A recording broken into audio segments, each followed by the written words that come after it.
सर्वोपनिषदो गावो दुग्धा गोपालनन्दनः पार्थो वत्सः सुधीर्भोक्ता दुग्धं गीतामृतं महत्। एकं शास्त्रं देवकी पुत्रगीतमेको देवो देवकी पुत्र एव। एको मन्त्रः तस्य नामानि यानि कर्मापैकं तस्य देवस्य सेवा। श्रीमद्भगवद्गीता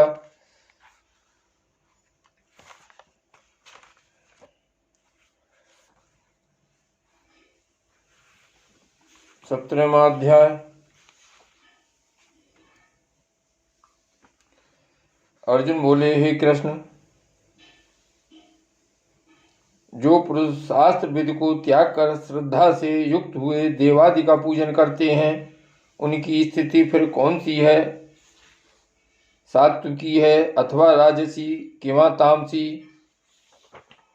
श्री भगवान बोले, मनुष्यों की यह शास्त्रीय संस्कारों से रहित केवल स्वभाव से उत्पन्न श्रद्धा सात्विकी और राजसी तथा तामसी ऐसे तीनों प्रकार की ही होती है। उसको तू मुझसे सुन।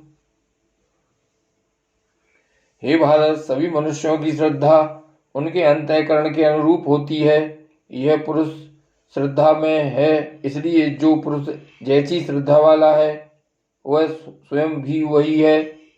सात्विक पुरुष देवों को पूजते हैं, राजस पुरुष यक्ष और राक्षसों को तथा अन्य जो तामस मनुष्य हैं वे प्रेत और भूतगणों को पूजते हैं। जो मनुष्य शास्त्र विधि से रहित केवल मन कल्पित घोर तप को तपते हैं तथा दम और अहंकार से युक्त एवं कामना आसक्ति और बल के अभिमान से भी युक्त हैं, जो शरीर रूप से स्थित भूत समुदाय को और अंतःकरण में स्थित मुझ परमात्मा को भी क्रस करने वाले हैं, उन अज्ञानियों को तू आसुर स्वभाव वाले जान। भोजन भी सबको अपनी अपनी प्रकृति के अनुसार 3 प्रकार का प्रिय होता है, वैसे ही यज्ञ तप और दान भी 3 प्रकार के होते हैं। उनके इस पृथक पृथक भेद को तू मुझसे सुन। आयु बुद्धि बल आरोग्य सुख और प्रीति को बढ़ाने वाले, रसयुक्त चिकने और स्थिर रहने वाले तथा स्वभाव से ही मन को प्रिय ऐसे आहार अर्थात भोजन करने के पदार्थ सात्विक पुरुष को प्रिय होते हैं।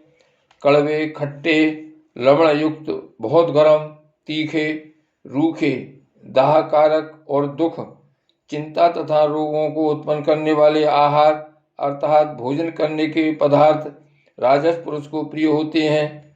जो भोजन अधपका रस रहित दुर्गंध युक्त बासी और उच्छिष्ट है तथा जो अपवित्र भी है वह भोजन तामस पुरुष को प्रिय होता है। जो शास्त्र विधि से नियत यज्ञ करना ही कर्तव्य है, इस प्रकार मन को समाधान करके फल न चाहने वाले पुरुषों द्वारा किया जाता है, वह सात्विक है। परंतु हे अर्जुन, केवल दंभाचरण के लिए अथवा फल को भी दृष्टि में रखकर जो यज्ञ किया जाता है उस यज्ञ को तू राजस जान। शास्त्र विधि से हीन अन्नदान से रहित बिना मंत्रों के बिना दक्षिणा के और बिना श्रद्धा के किए जाने वाले यज्ञ को तामस यज्ञ कहते हैं। देवता ब्राह्मण गुरु और ज्ञानी जनों का पूजन, पवित्रता सरलता ब्रह्मचर्य और अहिंसा यह शरीर संबंधी तप कहा जाता है। जो उद्वेग न करने वाला प्रिय और हितकारक एवं यथार्थ भाषण है तथा जो वेद शास्त्रों के पठन का एवं परमेश्वर के नाम जप का अभ्यास है वही वाणी संबंधी तप कहा जाता है। मन की प्रसन्नता शांत भाव भगवत चिंतन करने का स्वभाव मन का निग्रह और अंतःकरण के भावों की भली भांति पवित्रता, इस प्रकार यह मन संबंधी तब कहा जाता है। फल को न चाहने वाले योगी पुरुषों द्वारा परम श्रद्धा से किए हुए उस पूर्वोक्त 3 प्रकार के तप को सात्विक कहते हैं।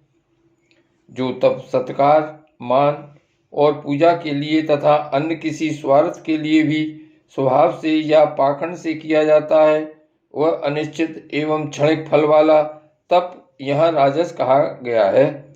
जो तप मूलता पूर्वक हठ से मन, वाणी और शरीर की पीड़ा के सहित अथवा दूसरों का अनिष्ट करने के लिए किया जाता है, वह तप तामस कहा गया है। दान देना ही कर्तव्य है। ऐसे भाव से जो दान देश तथा काल और पात्र के प्राप्त होने पर उपकार न करने वाले के प्रति दिया जाता है, वह दान सात्विक कहा गया है। किंतु जो दान कलेश पूर्वक तथा प्रत्युपकार के प्रयोजन से अथवा फल को दृष्टि में रखकर फिर दिया जाता है, वह दान राजस कहा गया है। जो दान बिना सत्कार के अथवा तिरस्कार पूर्वक अयोग्य देश काल में और कुपात्र के प्रति दिया जाता है, वह दान तामस कहा गया है। ओम तत्सत। ऐसे ये 3 प्रकार का सच्चिदानंद घन ब्रह्म का नाम कहा है। उसी से सृष्टि के आदिकाल में ब्राह्मण और वेद तथा यज्ञादि रचे गए। इसलिए वेद मंत्रों का उच्चारण करने वाले श्रेष्ठ पुरुषों की शास्त्र विधि से नियत यज्ञ, दान और तपरूप क्रियाएं सदा ओम इस परमात्मा के नाम को उच्चारण करके ही आरंभ होती हैं। तत् अर्थात तत् नाम से कहे जाने वाले परमात्मा का ही यह सब है। इस भाव से फल को न चाहकर नाना प्रकार की यज्ञ, तपरूप क्रियाएं तथा दान रूप क्रियाएं कल्याण की इच्छा वाले पुरुषों द्वारा की जाती हैं। सत्य। इस प्रकार यह परमात्मा का नाम सत्य भाव में और श्रेष्ठ भाव में प्रयोग किया जाता है तथा हे पार्थ, उत्तम कर्म में भी सत्य शब्द का प्रयोग किया जाता है तथा यज्ञ, तप और दान में जो स्थिति है वह भी सत्य इस प्रकार कही जाती है। और उस परमात्मा के लिए किया हुआ कर्म निश्चय पूर्वक सत्य ऐसे कहा जाता है। हे अर्जुन, बिना श्रद्धा के किया हुआ हवन, दिया हुआ दान एवं तपा हुआ तप और जो कुछ भी किया हुआ शुभ कर्म है, वह समस्त असत इस प्रकार कहा जाता है। इसलिए वह न तो इस लोक में लाभदायक है और न मरने के बाद ही। ओम तत्सदिति। श्रीमद्भगवद्गीतासु उपनिषत्सु ब्रह्म विद्यायां योगशास्त्रे श्रीकृष्णार्जुन संवादे श्रद्धात्रय विभाग योगो नाम 17 अध्यायः।